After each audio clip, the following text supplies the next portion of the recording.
Welcome to Seeing Wonder, in the very first episode of Design Review. My name's Andy, I'm a set designer and 3D concept designer, and on this first episode I want to talk about a movie that I think has some pretty great design work, and that is this year's Dune. Lots of things to talk about in this movie, and we'll start off with the Atreides transports. It turns out there's more than one design. I didn't notice that the first time I watched the movie. And this is the first shot we get of one of them. We're looking straight down from above into the water. And right away, you get a sense of just this clarity of form. That's going to be a common theme with a lot of the design work in this movie, is just really clear, easy to read forms. And this is taking on this kind of trapezoidal shape. Interesting to note that one thing that's often pleasing in design is repeating forms. And so you see these trapezoid details on the top, which are kind of cool, add to the overall language of this ship.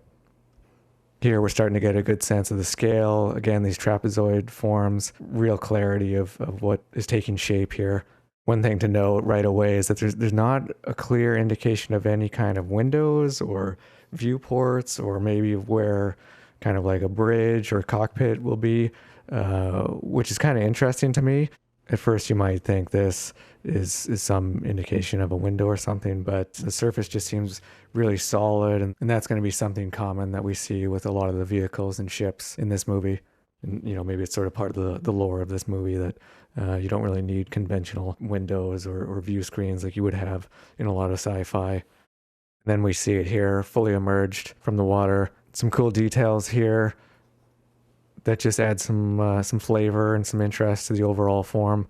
Some nice panel line details. From this shot, you get a decent sense of the overall shape. And there's almost like a keel of a boat on the bottom here that we'll see later on functions as part of the landing gear. And it just adds something interesting to the design as well. Here's a shot of it landing on Dune, on Arrakis. And you see there's kind of this cool landing gear that folds out from the surface, from the side. And again, we've seen it from a little bit of a different angle, but just this clarity of form. There's a nice kind of detail on the side here I like. It's sort of like the edge has been notched out, helps break up the length of the ship. And I mentioned before, it looked like there were multiple versions of the transport. It looks like this is sort of the Atreides family transport. So it looks like it's unique. There's only one of this ship, and then the rest of them are a different transport. And here we see just before touchdown, I think this is supposed to be one of those folding landing gear pieces in the distance. And then we have this kind of this bay here that's actually descending at a slightly faster rate than the rest of the ship, as if it's like the belly of the ship coming down to greet the surface of the planet. And a nice detail here, these kind of slots or grooves here that almost indicate like a track or something that's helping assist in the sliding of this whole compartment here. So stuff like that, it's serving a function and also looks cool and adds some cool details. And then here we have that ship landed, and the ramp is folded down, and the Atreides family is stepping out. It's kind of interesting. The ship is huge. We're getting a sense of the scale of seeing the ship next to the passengers. And you often don't see, either in sci-fi or sort of in real world, huge ships where the passengers will walk in from the bottom of it like this. In sci-fi, whether it's a Star Destroyer or some other ship, you'll have like a shuttle or some other transport craft that'll bring passengers to and from that ship, or you might have some kind of docking system. So it's kind of interesting. We see this a lot going forward with the Atreides ships, these transports, and other ships going forward, that these huge ships that the people actually walked right into. We can see the that one part of the landing gear back here, that keel piece. We could see in the distance as well the second type of transport, which makes up most of the other of these transport ships, which we'll look at next. And here's a shot of that, the other type of transport ship as it's emerging from the water on Caladan. Again, we get starting to get a clear sense of these shapes here, just the overall form. It has some of the same language as the family transport. And we can see here the back of the ships as they're leaving the planet. And it's also using this inverted trapezoid. This is a really nice shot. I think we're looking straight from the bottom of these transport ships as they're heading towards Arrakis. Really nice silhouette here. I like the form that we're seeing. It's pretty tricky to design a vehicle in a way where it has a nice silhouette from every angle. And so they're really playing on this one really nice shot from the bottom. First time I saw this, and judging from the proportions here, it almost looks like this is sort of a big engine block here, and this is the back, and this is the front, and so that the ships are heading in this direction. But I don't think that's actually correct. As we'll see later when the ships are landed on the planet, I think this is actually a detail that we see at the front of the ship here. That's another common thing in this movie in the design work is that there's a lot of kind of unexpected things happening, things that might look like engines, they're actually not, and a lot of the time you don't actually see or get a real sense of how these vehicles move or what the propulsion is like, and so that's something that I find kind of adds to the mystique and the lore, and makes these designs even more interesting. We can see just the edge here of the family transport, and then the other transports are in the background here. A couple of them landed, and a couple more flying in the distance. And with the people here on the surface, we're getting a good sense of the scale of both types of ships, just how huge they are. Here's a great shot, a great wide shot of quite a few of the ships landed. We have the family transport here on the side. So that's the unique ship, different from the rest. You can see its scale is probably significantly smaller. Looks like it's not quite as tall as these other ships here. And again, with how many people you see lined up here, hundreds and hundreds, you just get a sense of how gigantic these transports are. And like the family transport, we have these ramps over here, and the passengers just walk straight in and out of these ships. These ramps are on both sides, it looks like. So again, it's just another thing that's kind of unique and cool about the Dune universe, how these passengers just walk straight into these giant ships from these ramps on the bottom. And it seems like there's lots of walking in the Dune universe. And it looks like there may be some sort of intermediary ship here, some kind of transport. I don't think we ever get a great look at this ship or see exactly how it functions or what it does. But yeah, for the most part, just lots of walking to get to your ship. Looks like there's quite a bit more sort of faceting and surfaces on these back portions here. So yeah, we don't get a great view of them. So I don't know exactly what form that's taking, but overall, you can see it in the silhouette, and you can see it here. There's just it's just very clear what you're looking at. And we get another shot of this sort of edge detail here. That's kind of a nice feature on the family transport, and then that's also mimicked by these other larger transports here, a subtler and similar detail.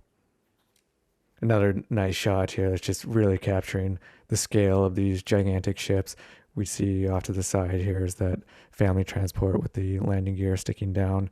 And then other than the sort of big clear forms here that define these ships, the sort of paneling detail is cool, adds some interesting aspects to the surface that also create the language for these ships and make them more unique and recognizable. And it appears these ships just have only the sort of fixed landing gear. Looks like there's probably at least 3 of them. Nothing that folds out or transforms like the family transport. And as with the other transport type, this is another ship that doesn't look like there's any indication of windows that I can tell. There's these cool slots and details, but nothing that really is just a clear indication of something that you would have glass or some other material that you could look out of. Some more repeating forms here. We have the trapezoid, the overall shape of this ship. So they're using that trapezoid shape to inform these other details, which is cool, and it just kind of feels right. Another sort of different proportion of a trapezoid over here as well. And then here we've got yet another type of transport. This is We see this later on in the movie during one of Paul's visions of the future. And again, we've got another inverted trapezoid shape here. Same design language that's been established with the other Atreides ships. We get a close up here of this door, this ramp in the opening here. And we can see that the surface is treated differently than the other ships we've seen so far. It's not so much like paneling. It's almost like these thick plates are attached to it. So just a little bit of a different surface treatment here. Just some details that help give this ship its own unique feel. And then off in the distance, this is yet another transport. Again, it has the overall trapezoid shape, and it has, some of these other similar details here, as if the edge is kind of subtracted from here, helps break up the length. And yeah, so we've got a number of these transports here if you look closely. Back on Caladan, we've got a much smaller Atreides ship. It looks like more the size of a fighter. We're seeing it straight on here. We only see it briefly in the movie, and here it is as it's about to land. And so from this front view, we see almost like these two elongated trapezoids in the middle that have come together. And then this plating or shielding on the top and bottom. Cool design and interesting proportions. And it has this unusual asymmetry. It looks like this is sort of the center or the focal point, but the distance between each end here is clearly different. So I'm not sure what the purpose of that would be. It reminds me a little bit of a B-wing in Star Wars, but with those ships, you would see at one end there would be sort of weaponry or guns, and then the cockpit on the other end kind of help explain why it's not symmetrical in proportions, but we don't have any indication like that here. One side is a little bit stretched out. Overall, just another nice silhouette. It's cool how you can see the sky through part of the ship here on the top and bottom. Feels like the plating on the top and the bottom, they're like wings that are a little bit separate and detached from the body in between the plates. Here's a closer shot, seeing it from the side a little more. We're seeing some cool details in the front here. Not exactly sure what those are, but yeah, it's something a little interesting. And again, there's no indication that this is windows for the cockpit. So it looks like everything is kind of solid and opaque, which is quite unusual for sci-fi ships. And I like these kind of V details in the plating here that help signify that this is the center and the focal point of the ship, and probably where the pilot is. And we'll see this is also where the ramp comes down.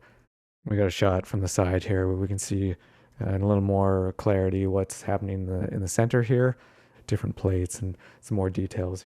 And a couple ships off in the distance that have landed already in their own separate bays. You can see how it lands. It's cool how similar to the Caladan family transport, the landing gear kind of folds out from the surface of the ship here from these plates. And so yeah, you can see where it folds out here and touches down. And then part of the plating opens up to reveal this kind of ramp that'll fold down. You don't really get any indication of how these plates are held up in space. So it just sort of appears here like they're just floating in the air. And that might be how it's done. But yeah, it doesn't really seem like it's attached. And a shot here where the ramp is coming down and this plating has moved out of the way. Not exactly sure how this would work on the inside. I don't know if the back part here is almost like an elevator or something that has come down. And then the ramp extends from that, because it looks like these parts would all take up quite a bit of space on the inside. But that kind of stuff isn't really a big deal with this vehicle that doesn't get a lot of screen time, and we don't even see it on the inside. And now we're on the surface of Dune. This is the main building here in the city that we see. It's a nice design, but what I find more interesting actually is the rest of the city in front of it. We can see the main building on the right here, and then everything else in front. Quite a different feel and language than with this main building. At first, I was a bit confused when I saw the city. There's not a sort of an easy sense of scale to it to figure out. You can't see any people or any vehicles in all these shots. You don't see like any roads or any pathways for transport. But then it kind of made sense to me that everything is covered and shielded from the sun. Nothing's open to the air, and maybe a lot of what's happening in the city is actually happening underground. Here's another nice shot from that main pyramid building. And yeah, you can see this plating happening here. It's all over the place. So it has kind of a cool triangulated, sort of faceted aesthetic there. And everything here is just a little bit unrefined and not as orderly as the as this main building that the Atreides are in. This is a cool set. It looks pretty simple at first, but I feel it's just nicely refined. Sometimes in big budget Hollywood movies and sci-fi movies, things can get a little carried away. So I find it refreshing that they've stuck with these nice, simpler forms. And in this set, we're starting to get a sense of the thickness and the depth of some of the materials that's being used here, and these kind of slot windows here. And so it feels like these buildings are made of giant chunks of stone. The table in the center is an example of that as well. It comes to this nice taper here on the end, but you know, it looks like it made out of one giant piece of stone. I never noticed in my first viewing. It looks like all of these chairs are kind of hover chairs floating. At least it's obvious with that one chair on the right. So that's a subtle detail that's kind of cool. One thing that's interesting here too is that we have the Duke in the middle here. But if you just saw this image by itself, you wouldn't necessarily know who the leader in the room is. So it's almost like the Duke is kind of putting himself on the same level as everyone else, or at least treating everyone around him equally. And the set itself speaks to that. And then we have another interior set here. It's lit very similarly as the meeting room set we just looked at. And here you really get a sense of the thickness and sort of these giant volumes of stone, just the weight of all of this material suspended above. Just a couple steps up to get to where the Duke is. And so he's on a little bit of a higher plane than whoever he is that he's greeting and talking to here. This is where he meets Stilgar, the Fremen. But we'll see in contrast on the planet Getty Prime with the Harkonnen Baron, he's in a little bit of a different arrangement when he greets and talks to people. And we're using essentially the same form here for this table as we had in the meeting room. So again, kind of repeating forms to develop the language for this city and its interiors. And it goes well with what we've seen so far with the Atreides kind of blockiness of their ships and the flat plains that we're seeing in a lot of these forms associated with the Atreides. And here we have our first shot of Getty Prime, completely different from what we've seen so far with the language of the Atreides. And so the Harkonnen language is much more organic. We have this ribbing happening all over the place, which feels much more organic, almost like something out of Aliens or that something H.R. Giger would have designed. And then instead of the Atreides' hard edges and blockiness, we have these more rounded forms. And of course, the lighting and the colors are just completely different from everything we've seen so far. Much more menacing and sort of disturbing even. Here we're inside now, and yeah, we've got more ribbing happening on the sides here. And honestly, this set I don't find as successful as the design work we've been seeing so far. These very simple forms in the center just kind of feel out of place here. There's very sharp edges, very blocky. So I'm wondering if this was something that was, you know, maybe a little bit rushed or they didn't put quite as much time into it. It just doesn't feel, other than the lighting and the colors, it doesn't really feel Harkonnen. But in any case, it's a pretty simple set and it accomplishes what it needs to. They only focus on this shot, this wide shot here for just a few seconds. But the Baron's throne here is something I think was executed extremely well. Very much feels Harkonnen. We've got this ribbing language that we've been seeing on the throne as well as subtly in the back. You can see some ribbing. Everything's got a curve on it, and even the edges feel sort of nicely rounded and smooth. The Baron's seat itself has a nice arc to it. And in contrast to the Duke Atreides' room where he met with Stilgar, and he was only a couple steps up from Stilgar at first. This throne is much more imposing. The Duke is on just literally on a totally different level, totally different plane from anyone he's talking to. Even when he's sitting down, he's looking over whoever is in his presence. At first, to me, it looked like these ribs were sort of steps, but they're just a detail going around this whole throne piece. Overall, something very nicely refined in design and a nice mixture of this Harkonnen design language with something that's very nicely industrial designed. We've got some more Harkonnen design here, this time with their version of their transport ships. Similar to what we were seeing on Getty Prime, we've got this more bulbous shape here. It's almost like the shell of an insect. And there's an interesting contrast with what's going on with the design work, the design language of the city here on Arrakis, all kind of flat and more conventional, which is kind of the complete opposite of what's happening with this organic shape. It doesn't have the most interesting silhouette overall, but I do appreciate how just sort of unique and bizarre and unexpected it is for a transport ship design.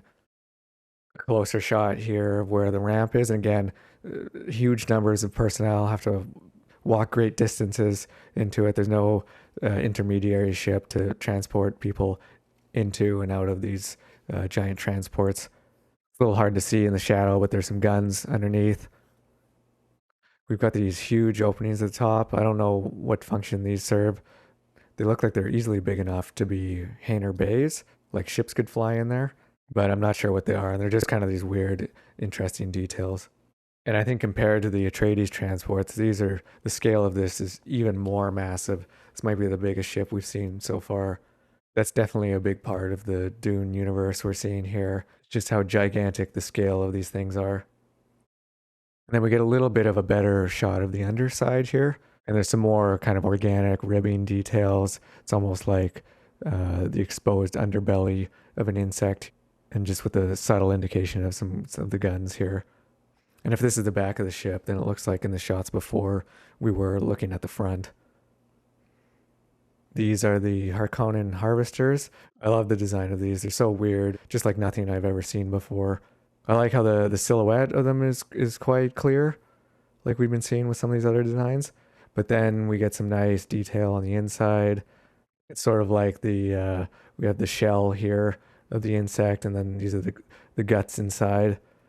And since it's a spice harvester, these parts would be related in some way to the collection and harvesting of the spice from the sands, and maybe there's some processing involved. And so it's kind of cool just to see these exposed parts.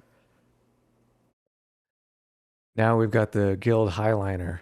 This is maybe the pinnacle of restraint and minimalism in this movie's design. It's such a simple form overall. It's maybe verging on being too simple, but it's just so bizarre. And again, yet another thing that just looks like nothing I've ever seen before. I like how they've taken such a simple form and given it a function of this is where the ships enter and exit when they're being transported by the Highliner.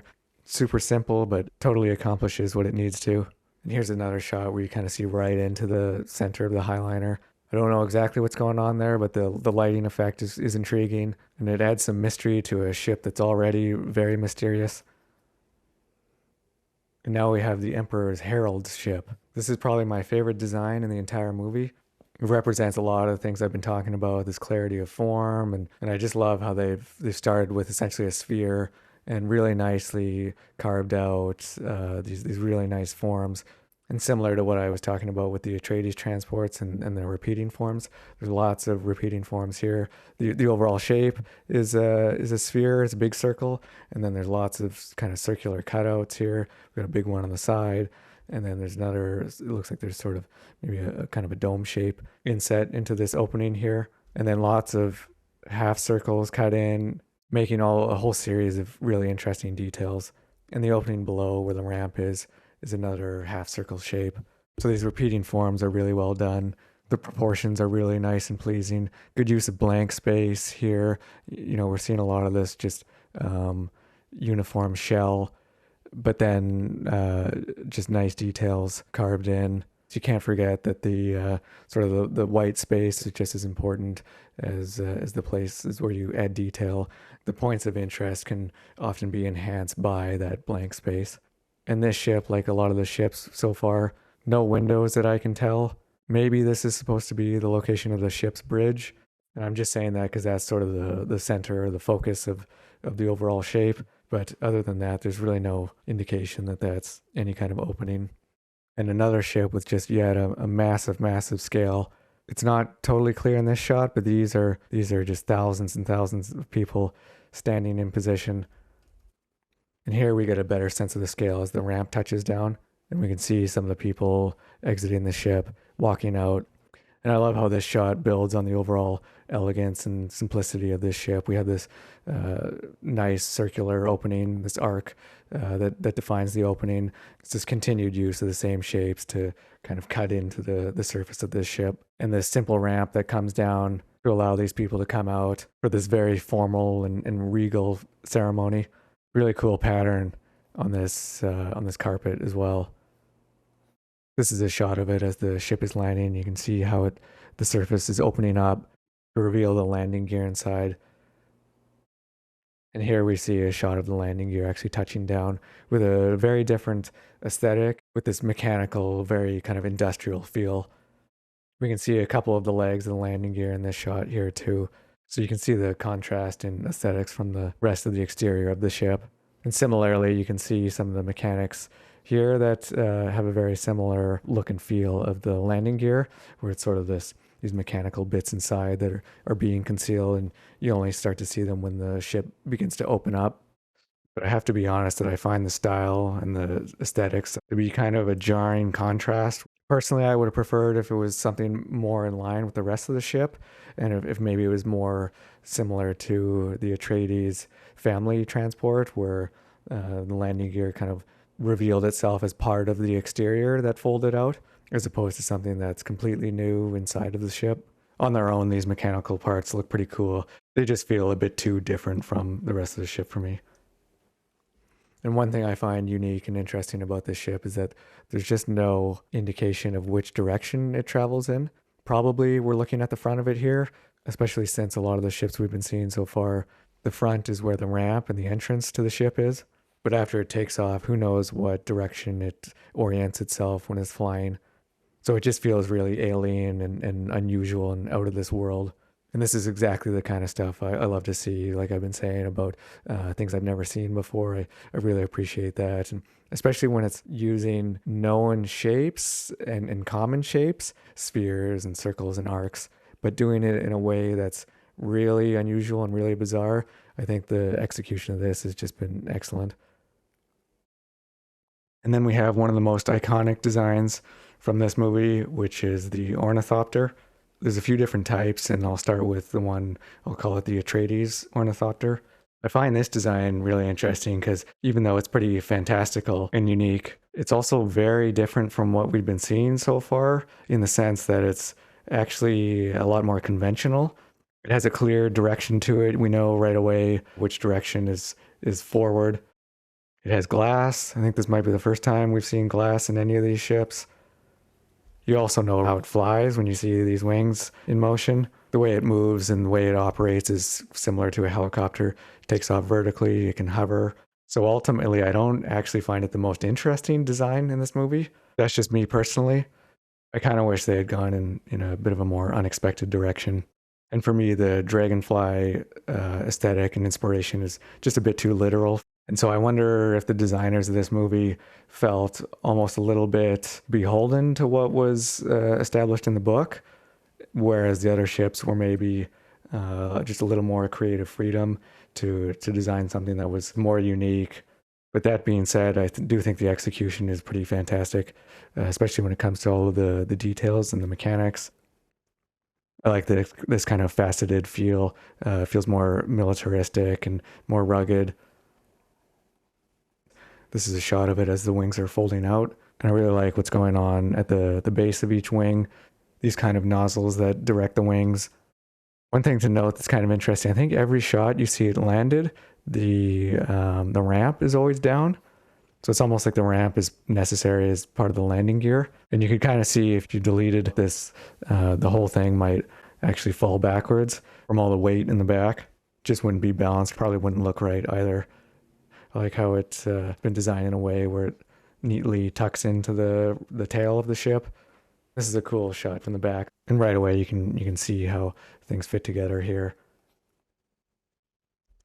The ramp is also super important for lots of the action that happens in the movie. And this is one of the coolest shots involving it, where you can see Paul and Gurney hanging on as they watch a sandworm eat one of the harvesters. Nice shot here of the bottom with the landing gear folded up. It's cool to see what happens to the legs of the landing gear after it takes off. You can see just how neatly all these parts come together. And this is a good shot to see the tailpiece here as well that adds a bit of a counterweight for the rest of the ship. Just a subtle touch that helps make the whole design feel more balanced. And I like how there's a nice balance of concentrated detail, like we see at the base of the wings, and then for sure on the belly where the landing gear is. And generally, when you have more concentrated details like this, it draws your eye there and brings your focus to these areas. But then the rest of the body is more smooth. It doesn't have really any surface details. So there's a nice sense of rhythm. And it's cool how there's a separate door here that opens for the cockpit on each side. That's used a number of times throughout the movie. Can't forget how these things are going to be used on camera. So they've nicely figured out a way to have this panel open up in a cool way, flip open vertically. And the pilot can use parts of the landing gear to climb up and jump in and out. It's interesting here, it looks like the glass is bent and faceted. And sometimes you want to avoid things like that. It makes it a little more complicated to fabricate.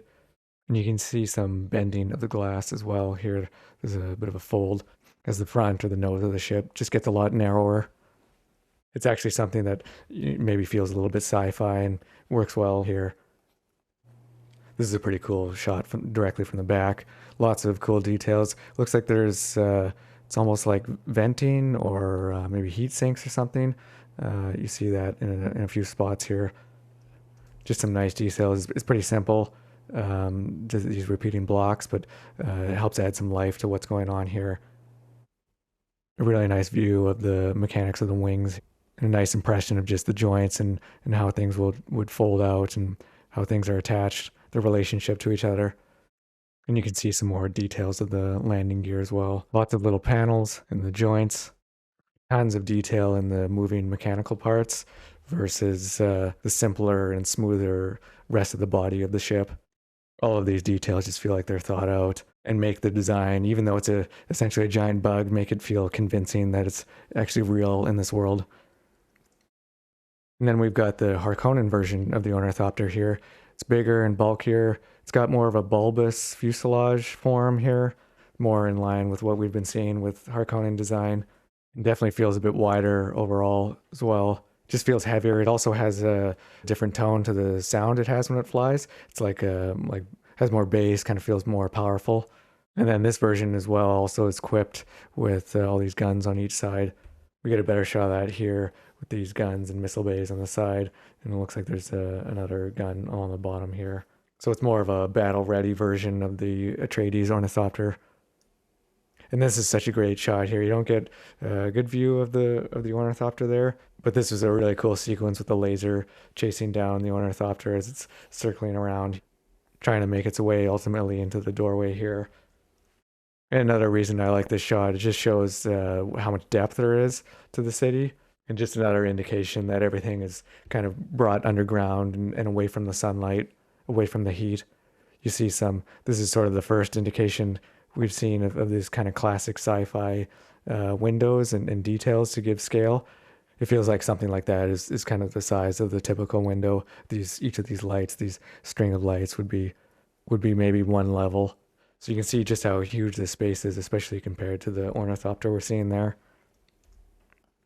And this is a cool shot too from the back and the side. One thing that's interesting, this only has 3 wings on each side, so a total of 6, while the Atreides version has 8 in total, 4 on each side, and they're in a bit of a different configuration over more of the length of the ship. I don't know what this is, but I find this is a cool little detail here in this sort of fork section. An interesting way to do a different that tail piece.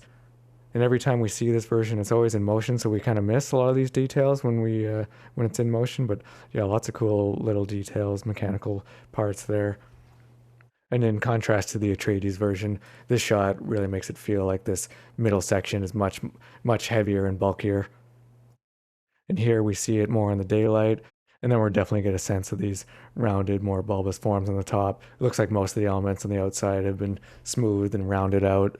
So in the end, the Atreides and Harkonnen Ornithopters have a lot in common. They definitely look like the same vehicle, but it's cool to see here how each family has its own version of that design.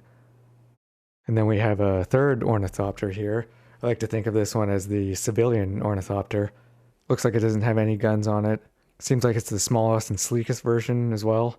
And it only has 2 wings on each side, 4 wings total.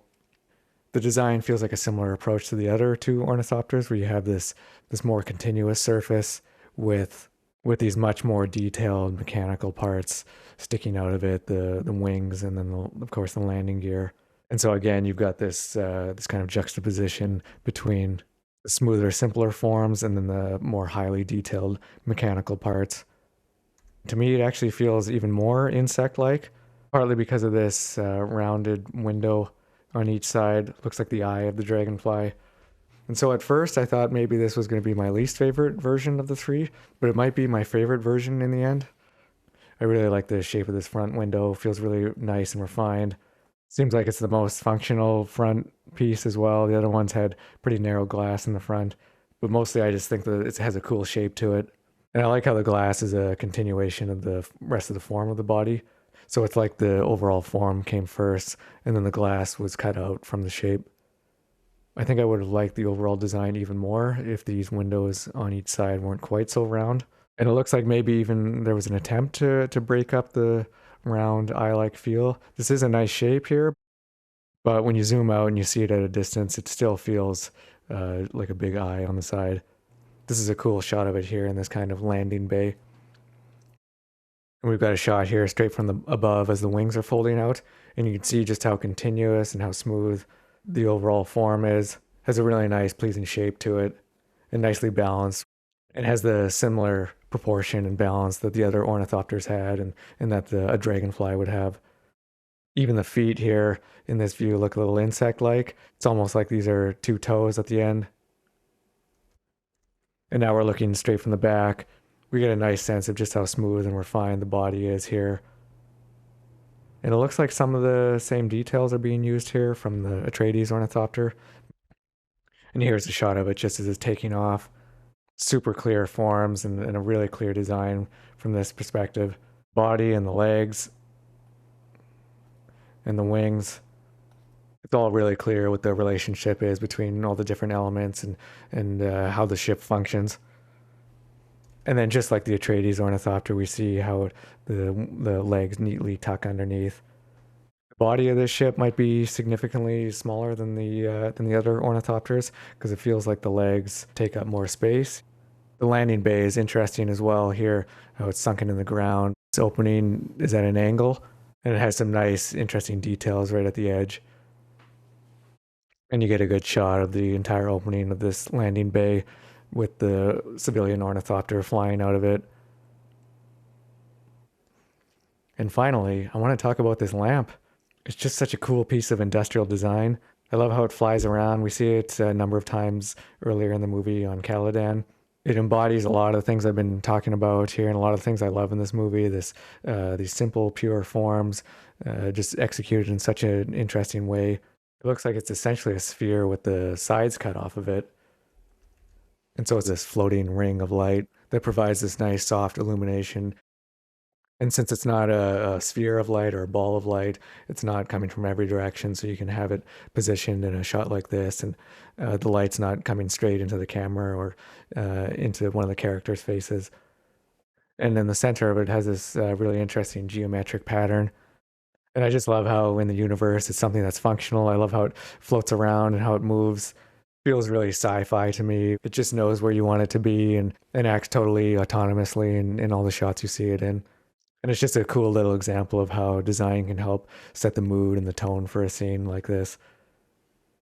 And here's another nice shot of it here as it really helping with the lighting and the mood of this scene. And there we have the design of Dune. I hope I was able to point out some things and discuss some stuff that you might not have noticed in the movie or that didn't get a lot of screen time. And I don't plan on bringing this up often in the future. If you like what you've seen here, please like and subscribe. And I'll see you next time on Design Review.